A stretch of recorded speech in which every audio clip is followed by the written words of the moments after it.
The Patriots in the past few years have gone from being a perennial powerhouse with Tom Brady to being eliminated from playoff contention during Week 13.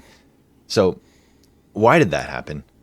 What is the future looking like this season? And what do we need to do in the offseason to fix our issues and hope for a better next year? So, as I said, the Patriots are officially, as of today, eliminated from playoff contention. They were never going to make the playoffs after, probably week 4. I was pretty sure they weren't. But it is official now. They cannot make playoffs. And there are a lot of issues on this team beyond just the offensive line or the weapons. However, picking Jalen Polk in the second round has been an awful look for us so far. Drake May has been a great draft pick on the completely opposite side of that. He's been wonderful and has shined. And the other big issue is the defense, which has regressed pretty significantly. And I would say a lot of it is injuries, but it's also just some defensive regression. But on those injuries, the main two on the defense are Jawan Bentley, who played 2 games and then was done for the year, and Christian Barmore, who had blood clots before the season, and he has now played in 3 games. So he came back a few weeks ago, and he is currently active. He's currently good to go, and he was held on the game-winning, I think it was the 2-point conversion. He was held. It was not called. So I'm a little tinge salty about that, but anywho. Who was the player that just became active? I recall last week you were talking about someone being healthy. Brisker? No, Cole that's Strange Prayers. and Jabril Peppers. Jabril Peppers. There it is. Okay, got it. That's not a health thing. That's a, thing. Anyways, allegedly. Last year, right? I'm gonna cut that out. 3, 2, 1.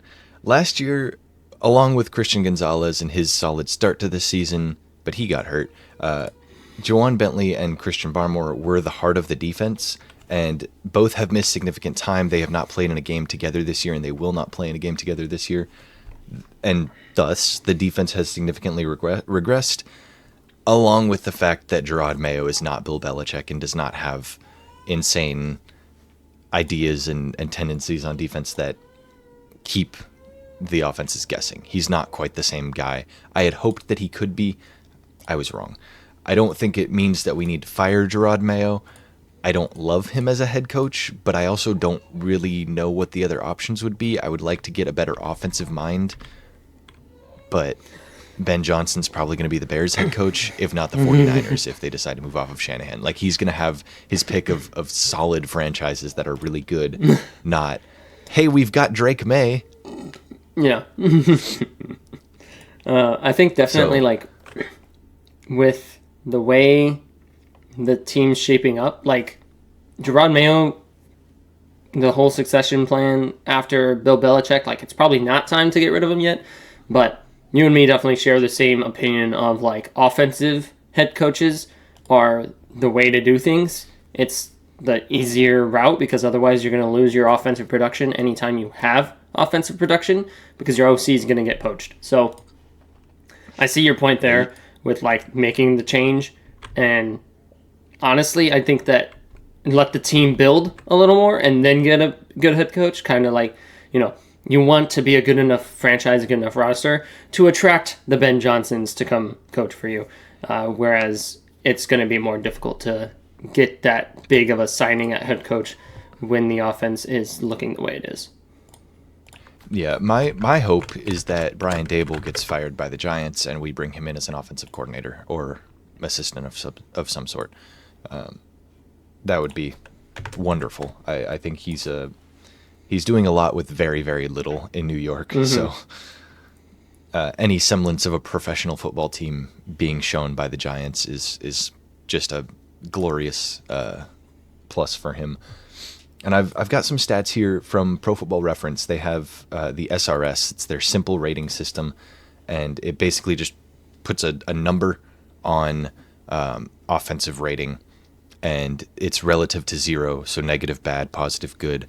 The 2007 Patriots were in the 20s of offensive rating, just to give a kind of an idea. So 20s is pretty damn high. I would say that the '07 Patriots are a pretty damn good offense.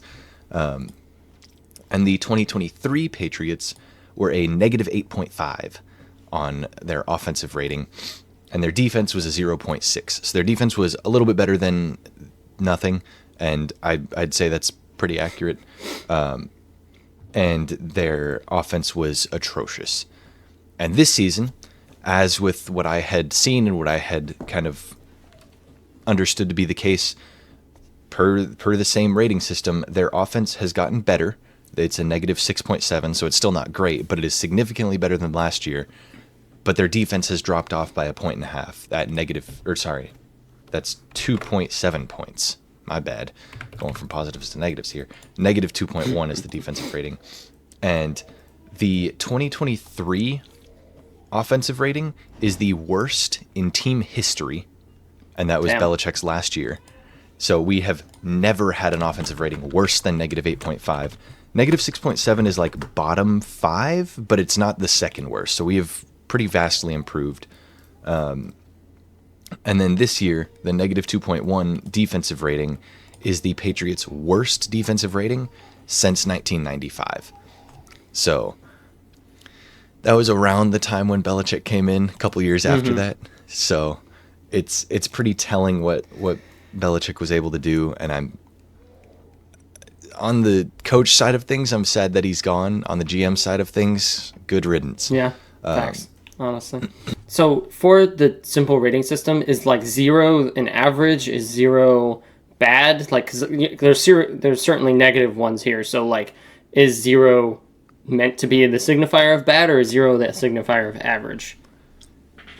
0 is league average. So the rating system is basically how good are you compared to the league average. It takes into account your margin of victory, your strength of schedule, and your home field advantage. So basically it's, if you're a positive 20, you're really damn good winning games by, or like margin of victory and strength of schedule. So you should win a game against the league average team by 20, I think is what that means if your offense is rated okay.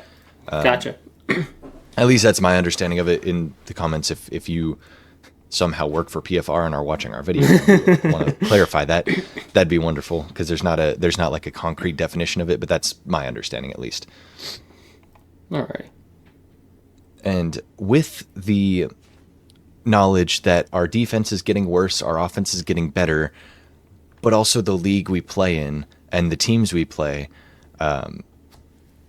offense needs to be pretty damn strong while having a decent enough defense, I think, is the way to go, especially with a quarterback on a rookie contract where you want to capitalize. Defense wins championships. We all know that, and the Chiefs have a really strong defense. They're, doing pretty well.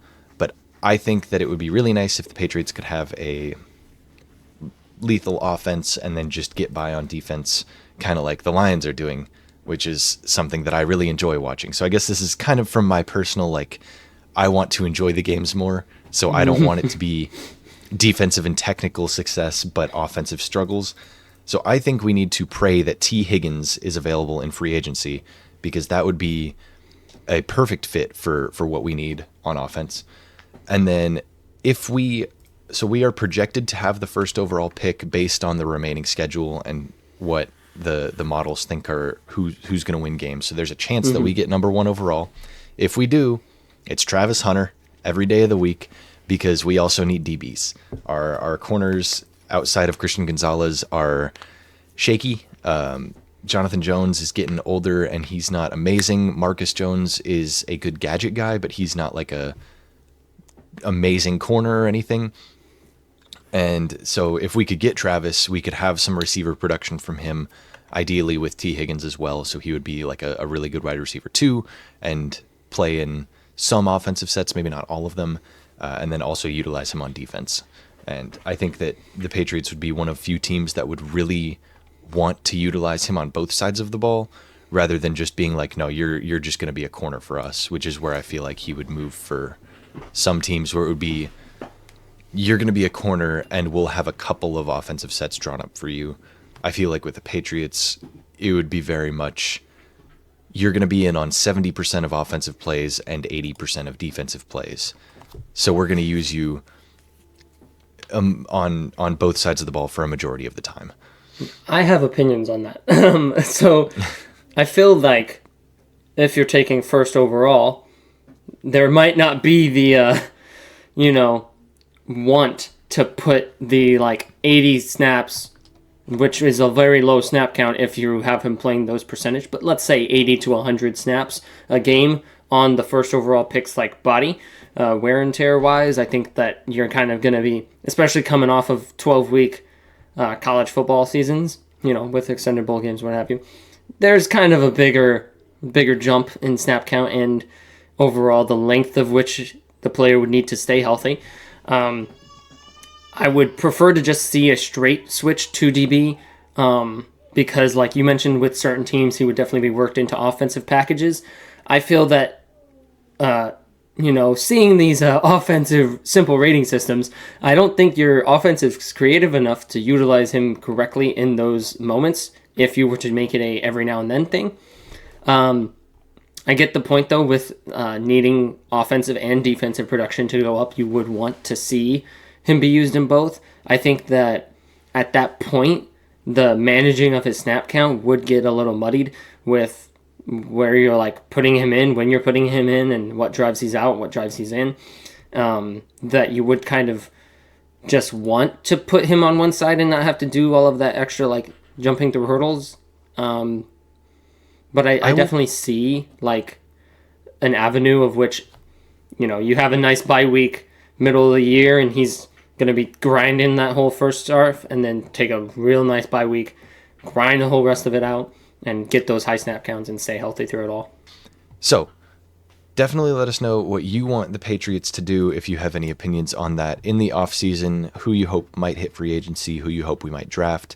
And let us know your thoughts on Travis Hunter as well down in the comments, whether you think he'll play both sides of the ball or whether you think he'll be pigeonholed and drafted for his versatility and then not used for it. So if you are here just for this Patriots segment, appreciate you watching. Go check out the full podcast. It'll drop in a day.